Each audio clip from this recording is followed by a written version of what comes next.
Today let's understand some of the most common finance and accounting jargon. Finance jargon. 1. Arbitrage. This is like finding a great deal on something and selling it for more somewhere else.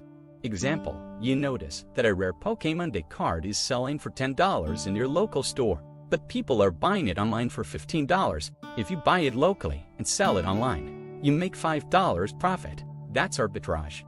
2. Hedge. This is like having a backup plan to protect yourself from losing money. Example, let's say you're selling lemonade. You buy lemons in advance, but you're worried the price might go up. To hedge, you might also buy some lemon juice concentrate as a backup. If lemon prices skyrocket, you can use the concentrate instead. 3. Dividend yield. This shows how much money a company gives back to its shareholders compared to its stock price.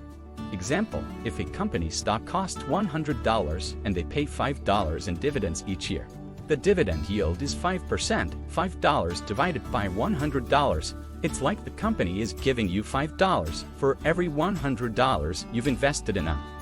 4. Liquidity. This refers to how quickly you can turn something into cash without losing value.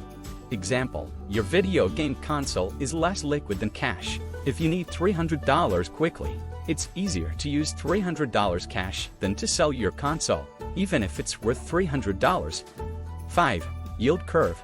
This shows how interest rates change for different loan lengths. Example, imagine you're lending money to your friends. You might charge 1% interest for a 1-month loan, 2% for a 1-year loan, and 3% for a 5-year loan. If you graph these, that's a yield curve. Accounting jargon. 1. Accruals. This is about recording money you expect to receive or pay, even if it hasn't happened yet.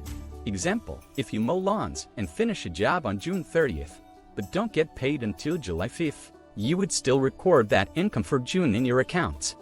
2. Amortization.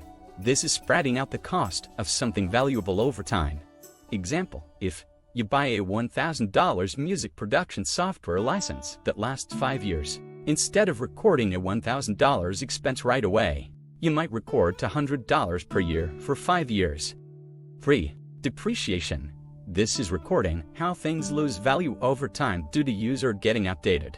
Example, if you buy a new laptop for $1,000 and expect it to last for years, you might record its value as decreasing by $250 each year. 4. EBITDA. This is a way to measure how much money a company is making from its main business activities. Example, imagine you have a lemonade stand. Your EBITDA would be how much money you make from selling lemonade, before subtracting things like the cost of your stand or taxes. 5. Cash flow statement. This shows how money moves in and out of a business. Example, for your lemonade stand, this would show money coming in from lemonade sales operating, money spent on a new lemon squeezer investing, money your parents lent you to start the business financing. These statements help you understand where your money is coming from and going to.